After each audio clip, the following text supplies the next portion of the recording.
Good afternoon, everyone. Thank you again for joining me. So, as I understand it, there's some problems with the sound quality for some viewers. I don't know what it is. I'll try and get to the bottom of it. I think personally it's this microphone I'm using. So earlier on today, I went to try and get a new microphone from Curry's. Bank holiday Monday, the roads were absolutely jam-packed. I couldn't get there. It was too much stress. The queues were too big. I was literally, I was sat in traffic. I was looking at the front of the queue, at the junction. People are at the front of the junction. They're not moving. They're waiting for a gap. Gaps are coming. I'm thinking, go, just go now. They're not going. Then a huge gap will come. They'll move a little bit closer to the line. At that point, my temper had gone. Instead of getting road rage, I thought, you know what? I'm going to come home. I'm going to do some tidying up and I'll go back later. Got home, trying to tidy up with little girls running around is barely, it's practically impossible. So basically I'm just tidying one room and then that room's getting made a mess and it's like climbing a mountain and the mountain's getting bigger. So tomorrow when the kids are at school, I will go and try and go and get a new microphone and hopefully that should deal with the sound quality. Now, as a carry on from this morning's video, what I wanted to talk about today is drones and the evolution of that in Ukraine. But most recently, there's literally been an article released. My friend in Ukraine sent it me. And basically, the British ambassador to Russia, So the British ambassador to Russia is being called into the Kremlin for a meeting. And he's basically been told that if any British weaponry is used to attack Russian mainland, then Russia could retaliate by striking British targets in Ukraine or elsewhere. Now, me speculating, I think something that's on the radar for the Russians as a potential strike point, as a potential negotiation point, is the Falkland Islands. It's one of those things, it's off-center, not many people are talking about it, but at some point the Argentinians are going to have a crack at the Falklands. It was out in the news today, again, talking about the Falkland Islands.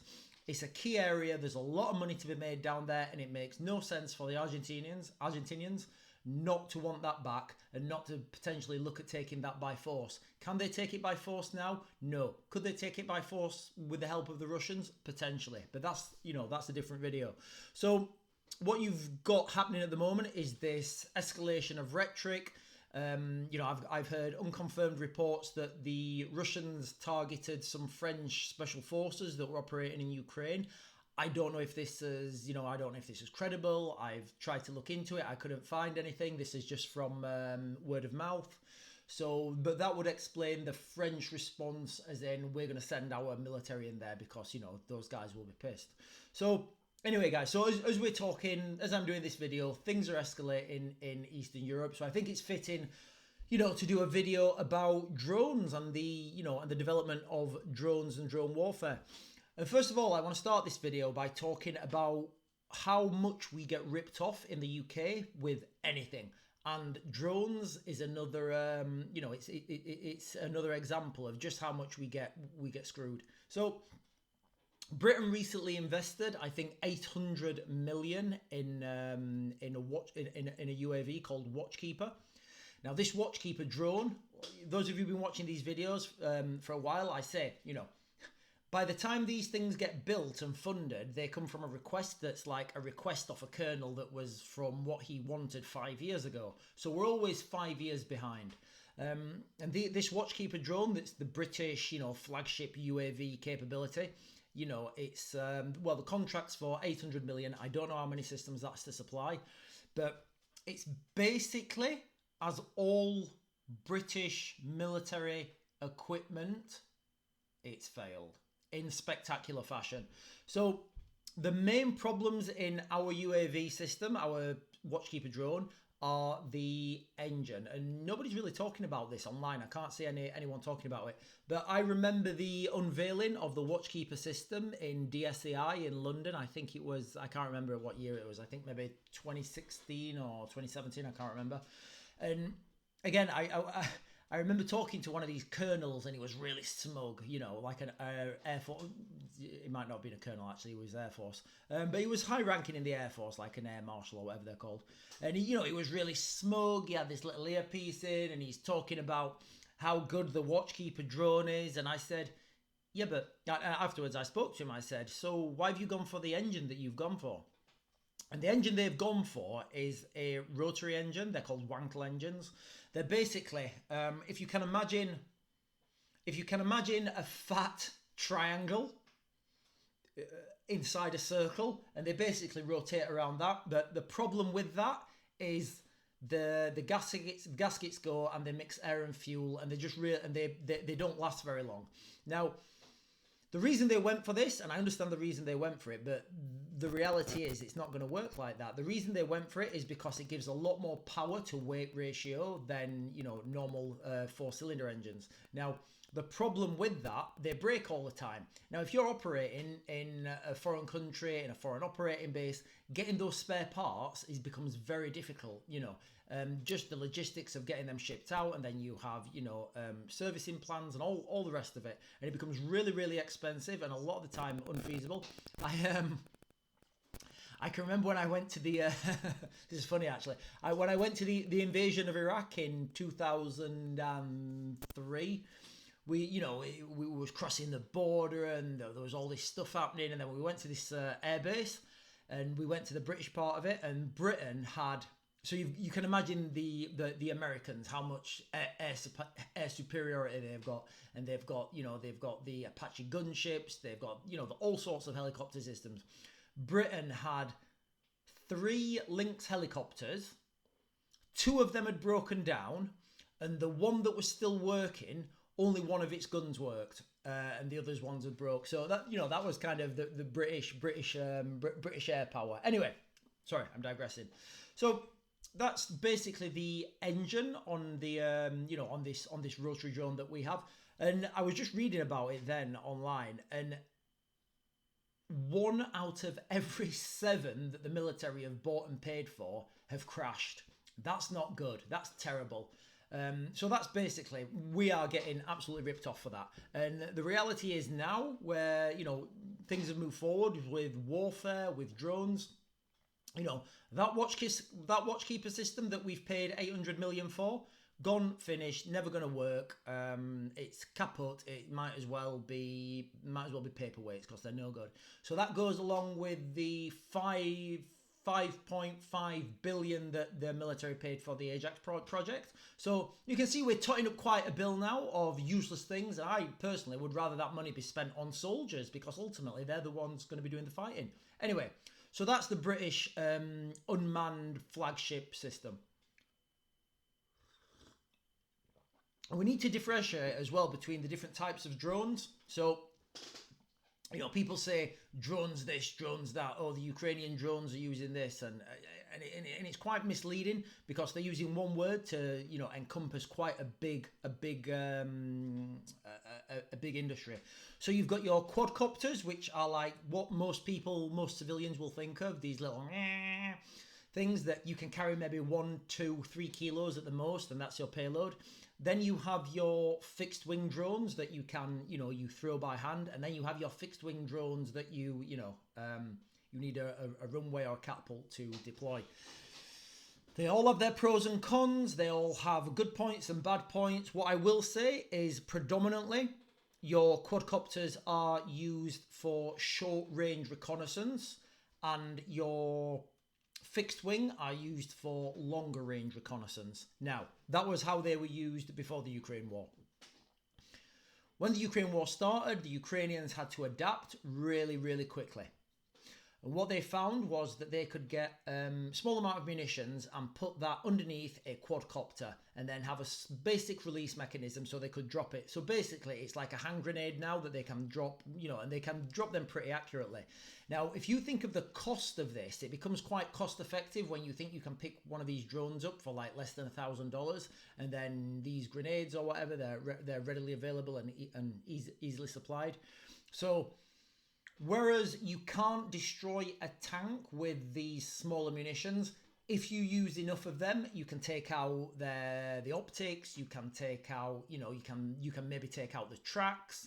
You can do something to slow and harass that tank, so it can't really. It's not destroyed, the tank. It's certainly not destroyed, but its operational capability, it's kind of degraded. And also, you can use these little quadcopters and stuff to drop munitions on troops into trenches, all sorts of stuff. When we're talking about the fixed wing drones now that were used for longer range reconnaissance missions, what they're being used as now is just basically kamikaze drones. So somebody will be flying this on FPV. So FPV would be first person view. So you sit there with goggles on, you can see what the drone can see, and then you can just guide that into wherever. And these have been relatively successful in coming round the sides of tanks, Russian tanks, and hitting the tracks. And then enough of them hitting the same spot, you're gonna take the track down. You're gonna stop that track from moving, and you've not destroyed the tank, but you've stopped it from moving. So other people have to come and sort that tank out. So it harasses enemy forces. So they're kind of the two main ways that the Ukrainians are using drones. And these things are readily available, they're easily purchased, and they're cheap, and anyone can build them. And that's the key for me moving forward, as a UK military. The fact that anyone can build these in any garage, in any workshop, not even in a workshop, in somebody's front room, if you've got a big enough table and people who know what they're doing. Whereas the UK systems, all ours have to be built with a load of red tape, and they have to be gone through the most stringent, quality controls, the best health and safety, the best components, the best professors putting them together, the people, where I'm going with that. So the problem here is the Ukrainians are being able to put these drones together really quickly, really cheap, and have good success with them. Now, on the opposite side of that, you've got the Russians who are now defending against these drones because they're there in their tanks, and their tanks are going down. So let me just quickly, I'll put the links to these in the, I'll lift this up so you can hear me talking. So we've got Russian Turtle Tank is the weirdest armoured vehicle of the Ukraine war. The craziest thing is, it might actually work. So basically what the Russians have done now to combat this, they're basically, I'll go and check out the link in the description after this, guys. They've basically, it looks like they're building a shed on top of their tanks and welding it to it. So it looks like, the tanks now just look like sheds moving around. And that's, that's the development of that. So what I'm assuming that's for is so the people flying the FPV drones can't actually see where they're going. Because when these drones are coming in for their final approach, they only have a few seconds, because once you're committed, you're committed. You can't abort when you're when you're too close, because you just can't come up. So when you're committed, you have to go. So if you're slightly off when you're on your final approach, you're not going to hit anything, and you're not going to really achieve anything. Now, the Russians have also developed their systems another way, and this is how I think that the future of warfare will be, and I think the future of drone warfare. Remember, there's two different sides of drones. There's the bigger fixed-wing heavy-lift drones, and then there's the smaller quadcopters, and for some extent, the smaller handheld fixed-wings. But I think the future of drone warfare will be the ability, excuse me, to have a large drone that can drop a gliding munition. Now, the Russians have had really good success with gliding munitions. So what's a gliding munition? Well, basically, it's a JDAM kit. So it's like a drone that you fix onto some sort of ordnance, ideally a mortar, an artillery shell, or something like that. And then that munition can be dropped, it can glide in, you can control it into an area, and then that can have that effect. The good thing about this is you're not building you're not building a full aircraft each time. You're just building the bare bones, and most importantly, you're not putting an engine in this. Remember from what I said earlier, the main problems with this British, in fact, guys, I'm not going to sugarcoat it. It's a disgrace. It's terrible. I don't know how the MOD fell for this, but they have been suckered into buying this Watchkeeper. Anyway, so The problem with the Watchkeeper is its engine. The engine, you can't produce these engines quick enough if you're going to be putting them in kamikaze drones. It's just not possible, because once you've built your drone, your whatever system you're talking about, you know, you've got your components, you've got your cabling, you've got your battery packs, you've got your wires, you've got your fuel tank, and everything. Your engine will fit in that. So you can't really, I mean, you can to some extent, but you can't really just interchange any engine with any drone. It doesn't work like that. So you have to have the same engine for the same batch of drones. Now, if you're going to be kamikazeing these into things, you're building this engine for a one-use, single-use option, which it's not feasible for any company to be able to build these engines that quick. That's why you need to have the drone, like a mothership drone, that can then launch the glide munitions into their into their target. Now, briefly, guys, before I end this video, I want to talk about what's just come out in the news on the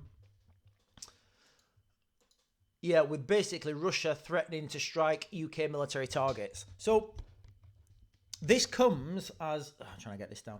Yeah, this comes as, you know, obviously, well, David Cameron now, he said, and I said it's fair play as well, what David Cameron said. So David Cameron's come out and he said Russia has the right. Hang on. Basically, David Cameron's come out and he said that it's okay. He feels it's okay if Ukraine wants to strike targets in Russia, and I agree with him. Ukraine's a sovereign country. They can do whatever they want. But equally, they must, you know, everybody needs to understand that there's going to be reactions from this, you know, reactions from the Russian side. So as far as the Russians are concerned, you know, it looks like David Cameron is telling the Ukrainians to use British weapons to fire into Russia. So, you know, where does that end? We don't know. But hang on, guys, I've just got a message. I'm going to read this message because it's from my friend in Ukraine. Hang on. Okay. Right, hang on. This might be it. Okay. Russians are doing tactical nuclear weapons exercises. Things are clearly heating up. And then he sent me a link. Do you think NATO's troops will... Right, okay. Right, I can't read the rest of this. Right, okay. Guys, I'm going to have to look into that and probably do another video, but my friend there in Ukraine, he just texted me and he said Russians are doing tactical nuclear exercises. I don't know what that means. Do you know what, guys? I'm going to Google that for you right now.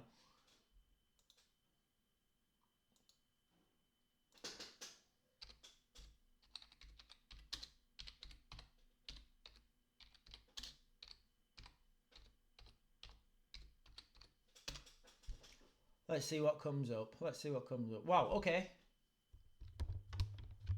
Okay, so I'm literally reading this in real time for you guys, okay? So I'm just going to read this out loud. I'll put the link to this in the bio. Russia orders nuclear weapons drills to deter the West. Russian President Vladimir Putin orders military exercises focused on the preparation and deployment of tactical nuclear weapons. The Russian military announced on Monday. So this is 2 hours ago. This is the first time Russia has declared publicly that it will conduct drills involving tactical nuclear weapons. Although its military regularly holds nuclear exercises, tactical nuclear weapons are designed for battlefield use and represent the kind of escalation Western officials have feared that the Kremlin might opt for in Ukraine. Okay, so that's quite... right, guys, I'm not going to read the whole article, but I will read it all later and get back to you. So, yeah, so that was a shock up. That was a turn up for the books. So, guys, I'm gonna look at that and I'll talk about that more tomorrow, but it looks like things are really heating up now in Ukraine. You've got the drone warfare, the escalation, you've got Russians, you know, pushing forwards, the lack of ammunition on the Ukrainian side, David Cameron now ratcheting things up, the Russians countering his ratcheting up with their own nuclear drills. I don't think we're going to get to the end of this month without a massive escalation in this conflict. Guys, tell me what you think in the comments below.